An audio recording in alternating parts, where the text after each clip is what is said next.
a different part of the question.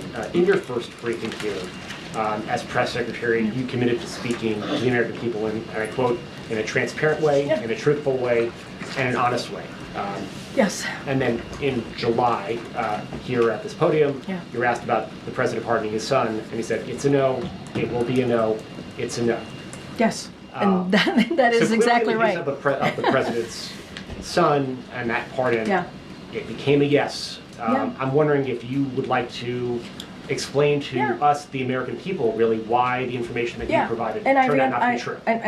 And I answered this question on Monday. We spent about 30 minutes on this, almost 30 minutes, roughly 30 minutes on this particular issue. And I'm just going to reiterate what I said on Air Force One to your colleagues when I did the gaggle.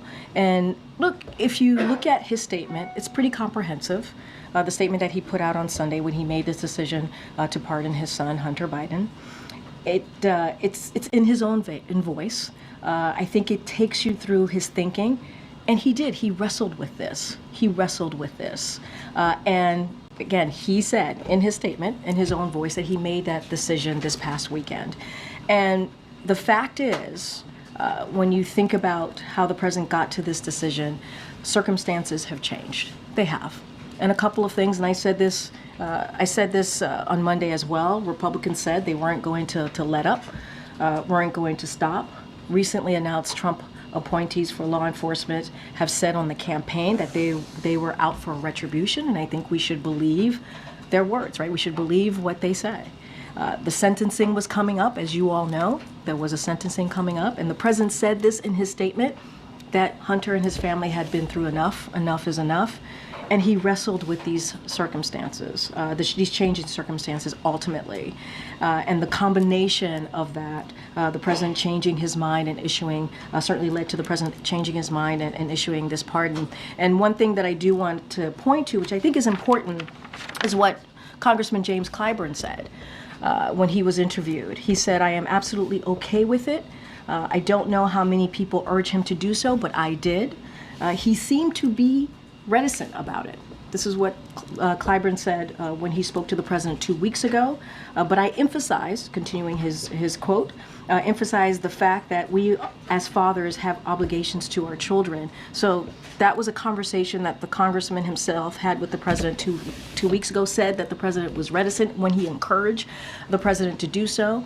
And this weekend, he thought about it and he weighed, it was not an easy decision to come to, and he put out a comprehensive statement. And I would certainly, offer that up to folks out there who are wondering. I would say, please read the president's response to this in full. I'm sure my colleagues.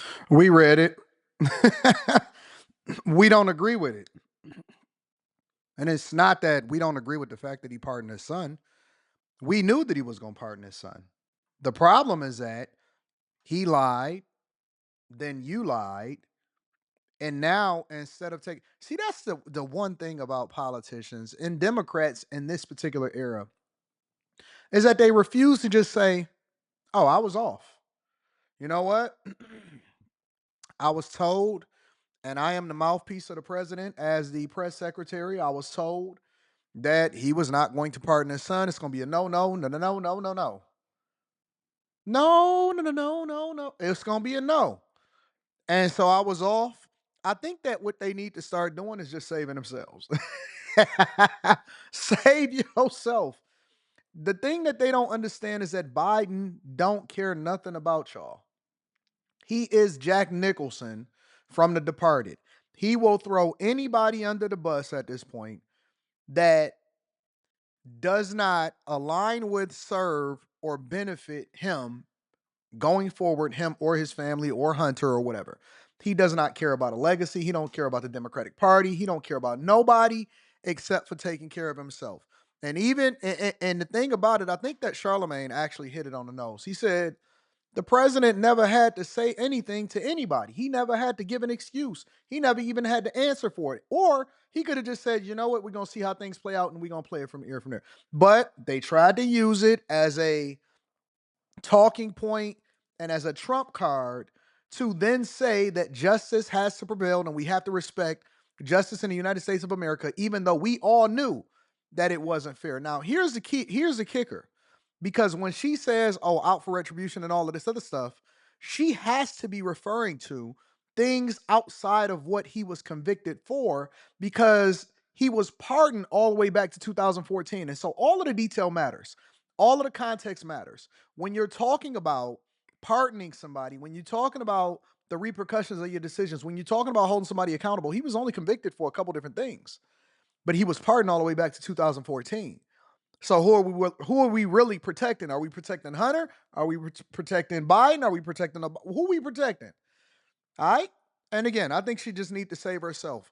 Time for trying to grandstand and gaslight us. That's over. That's been over for a long time now. Just very specifically. It's not only colleagues who watch this. There's also the American people. Exactly. So to be fair, and they were told by you in July Yeah. that this would not happen, and it did. I'm saying, asking for yourself, not the president saying, but for yourself. Do you feel like you are owed an apology by the president? Do you owe an apology to the American people? Zeke, I just laid out the president's thinking. The president laid it out himself in his own words. He did. He laid out how he wrestled with this decision. He said in his statement, she must as got paid a president, big time as a or something. father, I don't know. he talked about how difficult it was to make this decision. He thought about it this weekend. He did. He thought about it this weekend. He wrestled with it. And there are some, factors, some real factors that he took into consideration. And that's why I keep saying folks should just take a look. Take a look. Read his statement. And I know what I said. I know what the president said. That is where we were at the time. That is where the president was at the time. I am his spokesperson. This weekend, he thought about it. He wrestled with it. Okay, you go down with and him. made this decision. You go down with him. That's what I can tell the American people. And I think anything else. I think That's what happens. You standing on business, all right, so then we can hold you accountable for it too. I'm with it. He had to reward you hugely. Somebody somewhere had to be really, really benefiting. Somebody got you laid up. Somebody got something set up for you. It's got to be something to be standing on business for somebody that threw you under the bus like this. I think the American people understand, and I think they understand how difficult this decision would be. And I would actually add, it's not that difficult. We know what he was going to do. I think it's important to note here, as you're asking me these questions, important questions to ask, that there was a poll, a U.S. Gov poll that came out, that some of you all reported on it, and it said 64% of the American people agree with the pardon. None of us said that he was wrong with the pardon. We're upset with the hypocritical nature of what he was advocating for and what he ran on, while at the same time trying to act like he was better than Trump. And we still don't believe that he only pardoned him for that reason. So, nobody is this. It should be 100% people saying it, because very few of us will be like, oh no, lock our kid up forever. Nobody would say that. But again, it's the fact that you lied, and it's the hypocritical nature, and y'all still trying to grandstand on that. 64% of the American people. So we get a sense of where the American people are on this. We know obviously it's one poll, Karine, but it gives you a little bit of Jean-Pierre. insight. 64% is nothing to sneeze at. But again, the president talked about this, his own words. He said this weekend he wrestled with this. This weekend he thought the Democratic about Party this, on his way out the door. and he made this decision. And let's not forget, we can't also forget what some of the legal experts and former prosecutors have all agreed on. Many across the country have virtually said no one would be criminally prosecuted with felony offenses with these facts, and they've all agreed. We've heard from many legal experts on this. You heard me quote the former Attorney General Eric Holder multiple times. I think 8 times on Monday. Eric Holder. Listen, y'all let me know what y'all think. Should Karine Jean-Pierre still be standing on business when it comes to aligning with Biden, even though he threw everybody under the bus on his way out the door? Or should she be more focused on saving herself? I know what I would do. Unless she straight up got something lined up for her afterwards. I don't know. Something tells me she's not going to go the same way as Sarah Huckabee Sanders with her career. But I guess we'll wait and see. Let me know what y'all think inside of the comments. Let me know.